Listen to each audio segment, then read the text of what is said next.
day out. It's the same road we're walking down. Same job, same town. 'Cause we've been told that's the way our world goes round. Walking on the grounds we've always known. Stepping on the footprints in the snow. But when it melts, the other ways will show. We're gonna make the footsteps on our own. That life can wait just for a while. Les gars télé, bienvenue sur cette nouvelle vidéo. Alors une fois n'est pas coutume, je vais vous présenter un tarot. Voilà, vous savez que c'est pas le genre de jeu que je préfère, mais j'en ai beaucoup finalement. Il y a quelques temps sur Instagram, j'ai fait un rangement de mon armoire. Et j'ai regardé un petit peu tous les jeux, donc j'ai fait ça en vidéo. Si vous voulez, dites-moi en commentaire si ça vous intéresse que je fasse ça en fait. Un rangement de mon armoire à jeux et que je vous montre un petit peu tout ce que j'ai. Et finalement, comme je vous disais, j'ai énormément de tarots et en fait je ne m'en sers absolument pas parce que j'ai un genre d'aversion pour les tarots, très compliqué pour moi. De jouer avec, je sais pas, ça ne me branche pas. Mais j'ai eu un coup de cœur réel pour ce tarot qui s'appelle le tarot de l'animal totem. Voilà, de Liza Robertson, si je n'écorche pas son nom. Et les illustrations ont été créées par Eugène Smith, voilà, aux éditions Vega. Donc je ne sais pas, je pense que c'est des éditions anglaise ou enfin bref, je n'en sais absolument rien et pour tout vous dire je m'en fiche. Donc on a une grande boîte, vraiment une grande boîte comme ça, très très belle. Le jeu est dans les 30 €, il est à 29,90 €, je trouve que c'est plutôt raisonnable. Voilà, c'est un vrai tarot qui contient bien 78 arcanes et un sacré gros livre d'accompagnement qui contient quand même 376 pages. Donc c'est quand même, vous voyez, un beau bébé quoi. Voilà, c'est un bon gros bouquin qui est très très joli. Voilà, vous retrouvez les illustrations des cartes en noir et blanc dessus. Vous retrouvez le nom de la carte, bien entendu, et sa correspondance avec un tarot normal. Parce qu'en fait, c'est concrètement un vrai tarot. Avec les arcanes majeures, les arcanes mineures, tout pareil. Sauf que voilà, les illustrations sont sur le thème des animaux. Donc voilà, on vous met les correspondances si vous avez l'habitude de jouer avec un tarot plus traditionnel, on va dire. Vous avez le message de l'animal concerné et ensuite vous avez des explications et puis une petite partie plus précise, on va dire, sur si vous faites un tirage pour les affaires et la carrière, la famille et les relations en général, la santé et le bien-être. Et ensuite, vous pouvez faire des tirages spéciaux avec les questions de la carte du jour, c'est-à-dire tirer une carte pour vous voir délivrer un message. Et plus spécialement, en fait, ça va être un message sous forme de question qui va vous permettre de justement vous remettre en question et regarder un petit peu s'il y a des petites choses à travailler sur vous.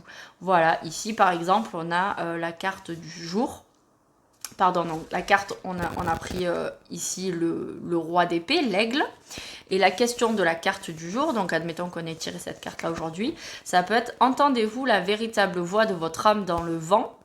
Et sentez-vous le soutien de la terre à travers les rochers? Ou alors ça peut être par exemple: comment pouvez-vous aujourd'hui jouer le rôle du roi d'épée? Sachant que juste avant en fait vous avez un petit texte pour vous expliquer qui est le roi d'épée concrètement. Voilà, donc je trouve ça plutôt pas mal, mais c'est vrai que il faut quand même garder le livre avec soi si on veut sortir un petit peu du cadre divinatoire pur du tarot et on l'utilise plutôt en développement personnel, ce qui est très très très à la mode ces derniers mois, voire ces dernières années, mais en ce moment c'est vraiment le tarot plutôt développement personnel que le tarot divinatoire. Voilà, donc on va poser le petit bouquin. Ensuite, on a une pochette. Alors c'est, j'ai énormément de jeux. Il y a des gens qui ont beaucoup plus de jeux que moi, mais j'ai quand même beaucoup de jeux. Et c'est la première fois que j'avais un pochon qui était livré avec le jeu, sauf pour l'oracle Amour à mort où la créatrice Asia a mis un pochon. Mais voilà, Asia, elle, c'est une créatrice qui est en auto-édition, donc ça c'est ses choix à elle. ses choix commerciaux, on va dire. Mais dans un jeu acheté en commerce à Cultura, chez Cultura notamment, c'est la première fois que j'avais un pochon qui était fourni avec le jeu. Donc je trouve ça très sympa. Même si le pochon, à mon sens, est un petit peu trop grand pour les cartes. Mais vraiment, c'est très très cool. Ça m'a fait très plaisir. J'étais très contente. Voilà. Et j'ai eu, quelques temps après, un autre jeu avec un pochon. C'est l'Oracle G, nouvelle édition, dans une petite boîte simple où il y avait le petit pochon aussi fourni avec. Bref. Donc revenons-en à nos moutons. C'est le cas de le dire, l'Oracle des animaux. Donc on a les petites tranches dorées. Voilà, comme j'aime. Doré brillant. Très belle dorure, qui ne s'abîme pas en battant les cartes. Je trouve qu'elle est plutôt robuste. Bon, bien sûr, je pense pas que ça tienne. Si je m'en sers tous les jours, je pense pas que ça tienne sur du long terme, mais peut-être. Hein. Et on a les petits animaux. Alors, je vais vous montrer ça. Ce que je vais faire, c'est que je vais essayer d'avancer un petit peu ma caméra. Voilà, comme ça. Je vais avancer. Voilà, alors on est parti. Donc ici, je vais vous montrer un petit peu toutes les cartes. Je ne vous ferai pas de tirage puisque c'est un tarot et que voilà, je pense déjà une fois qu'on aura fait les 78 cartes, ce sera pas mal. Donc on a le cavalier de pentacle, la reine de pentacle, le bison, donc le roi de pentacle, la grue pour la justice, l'araignée pour la grande prêtresse, le 8 de pentacle avec le bouquetin, mais je pense pas qu'ils appellent ça un bouquetin dans le... Enfin, c'est même pas un bouquetin. On va regarder. Allez, soyons fous. 8 de pentacle. Quel est cet animal? Hop. Alors, les pentacles.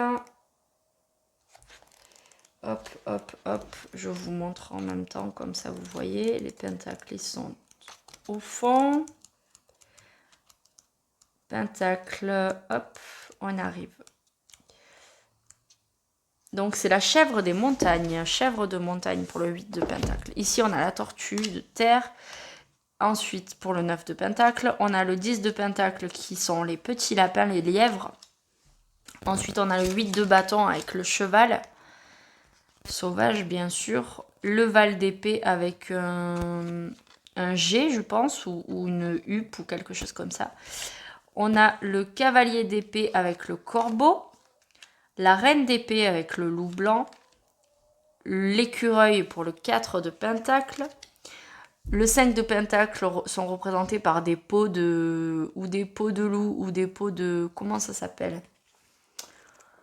Bref, vous l'aurez compris, j'ai toujours la tête comme un gruyère. Donc on a le 5 de pentacle... 4 de pentacle et 5 de pentacle, on a le chien viverin. Donc oui, c'est ce qu'on appelle, oh là là, c'est un animal qui se trouve surtout aux États-Unis. Bref, j'ai un trou de mémoire. Ensuite, on a le 6 de pentacle avec la poulette, le 8 de pentacle avec le cerf, le 7 pardon de pentacle avec le cerf, décidément. Le 2 de pentacle avec le faucon, le 3 de pentacle avec la girafe. Nous avons l'as de bâton avec une luciole, le diable qui est représenté par le lynx, la tempérance par le flamant rose. Cette carte est très très jolie. On a la fourmi, la reine de fourmis à l'envers qui représente le pendu. Le 4 d'épée qui est représenté par le crapaud. Le 9 de bâton par le fameux mouflon. Ensuite, on a le 5 d'épée qui est représenté par... comment s'appelle déjà cet animal? Le porc-épic. Le 10 de bâton par l'escargot. Le 6 d'épée par cette espèce d'écureuil volant. Le 7 d'épée par une fouine, je dirais. Le valet de bâton par la salamandre. Ensuite, nous avons le chariot qui est représenté par l'orque. Puis la force par le bœuf. La reine de bâton par la lionne.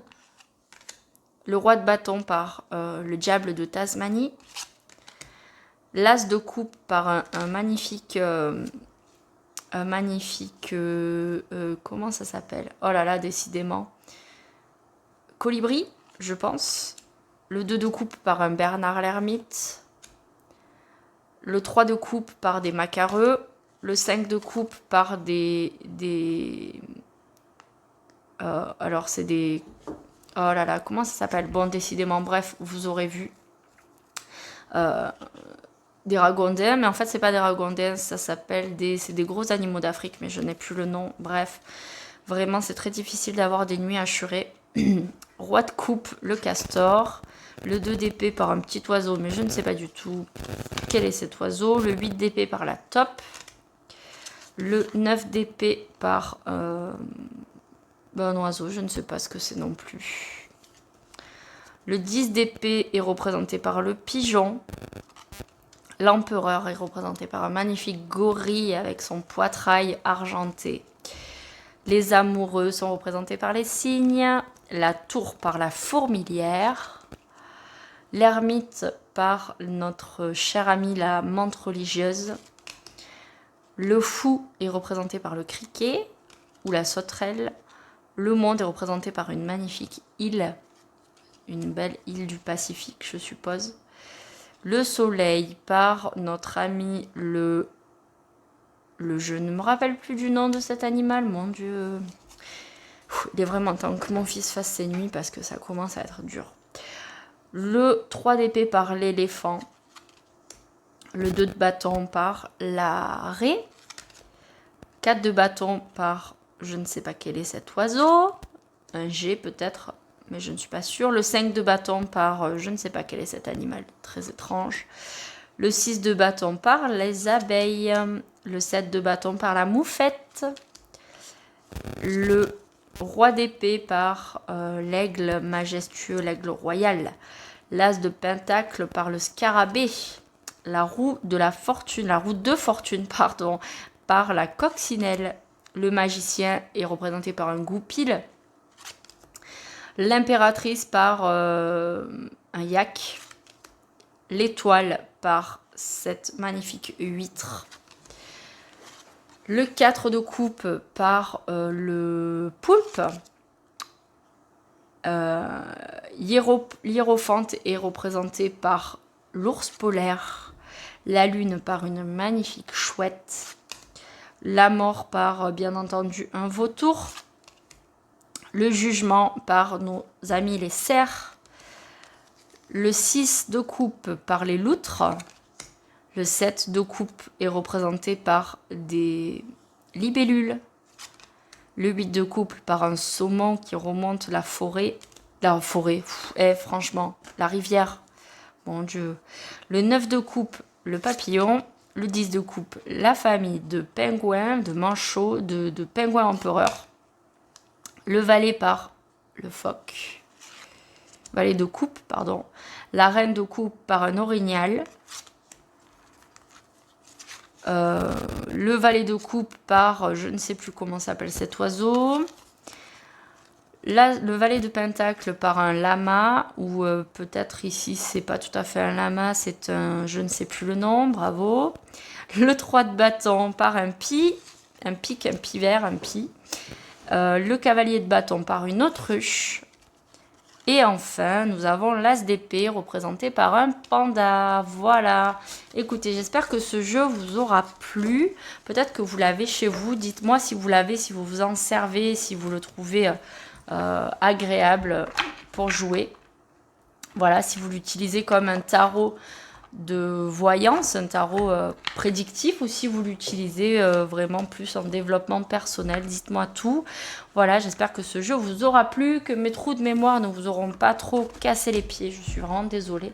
Voilà, je vous fais de gros bisous et je vous dis à très très bientôt pour une nouvelle review. Ciao ciao!